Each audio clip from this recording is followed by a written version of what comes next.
No cable car कार्यक्रममा सहभागी सबै राजनीतिक दलका सहकर्मी मित्रहरू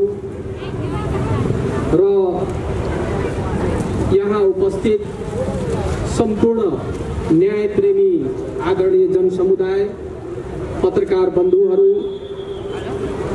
सुरक्षाकर्मीहरू र सम्पूर्ण आदरणीय जनसमुदायमा मेरो तर्फबाट सङ्घीय अभिवादन, सेवारो, टाइसी दिले, जोजोलोपा र नमस्कार व्यक्त गर्न चाहन्छु।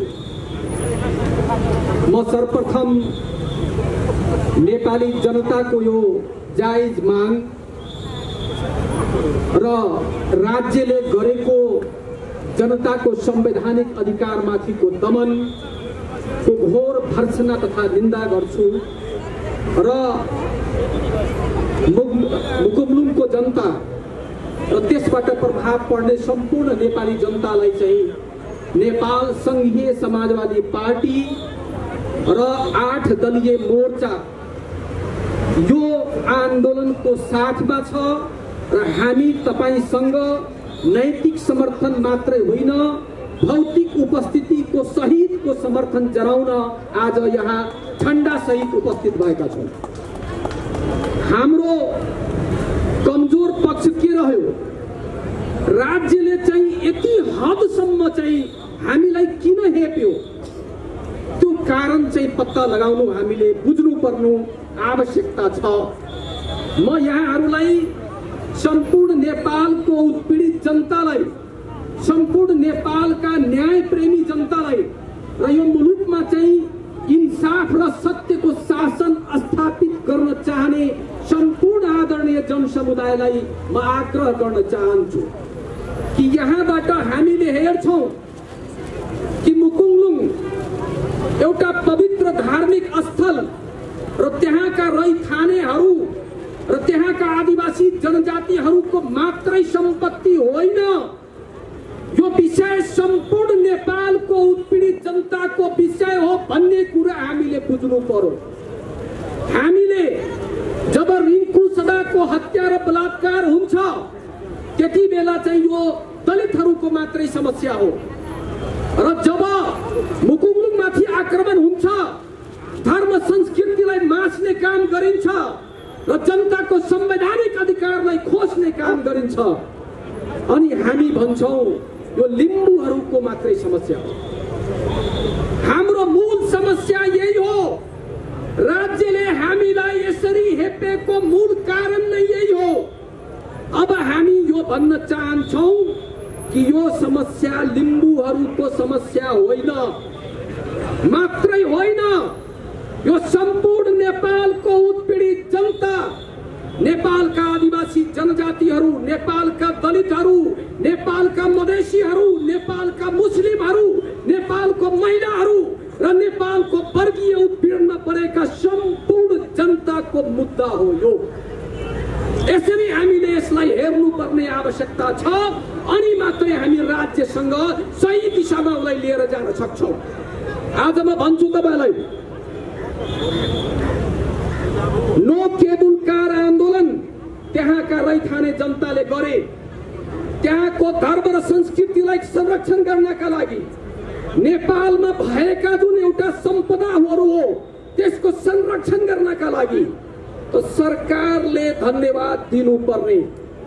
यदि सरकार जनताको हो भने, यो राष्ट्रको हित चाहन्छ भने सरकारले धन्यवाद दिनुपर्ने। तर सरकारले धन्यवादको सट्टा के दियो? सरकारले धन्यवादको सट्टा गोली दियो।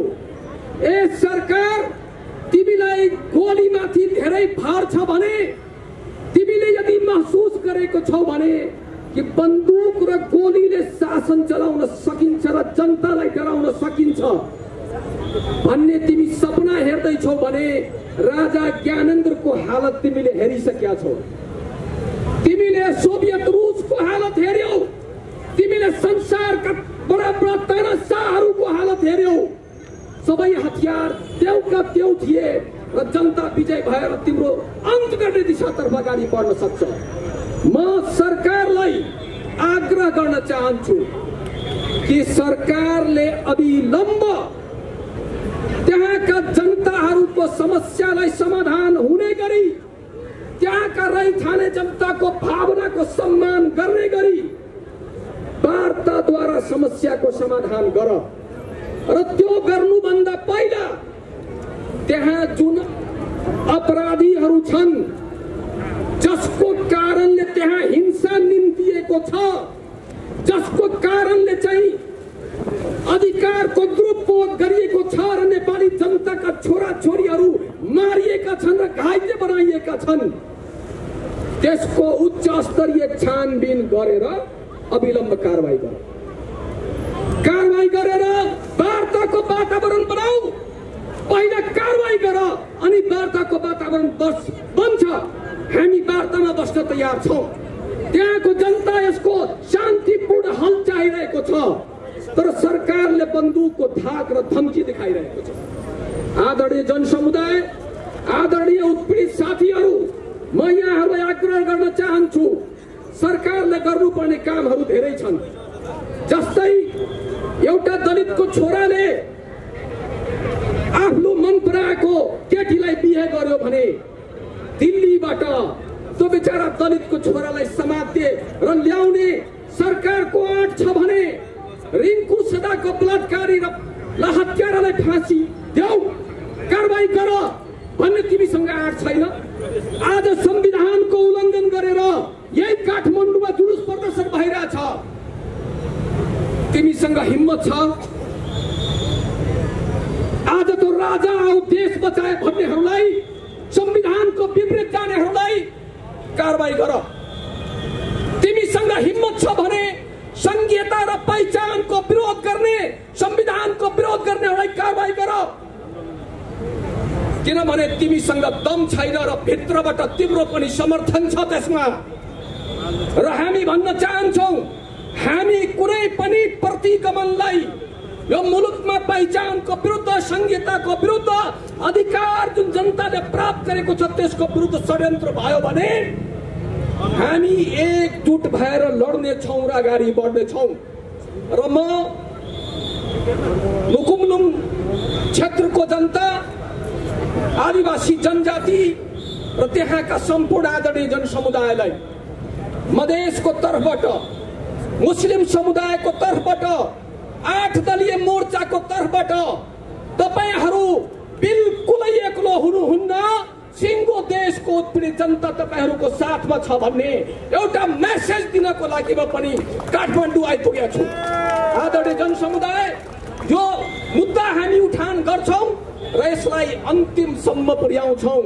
र सरकारलाई यो पनि भन्न चाहन्छु, तिमीले यदि आफ्नो अहंकार छोडेनौ र तिमीले केबुल कार बलपूर्वक बनायौ भने म आजै यहीँबाट घोषणा गर्छु, त्यो तिम्रो बनाएको केबुल कार त्यहाँको रैछाने जनताले 24 घण्टा पनि रहन दिने छैनन्। परम्म नपर तिम्रो केबुल कार त्यहाँ चल्नेवाला छैन।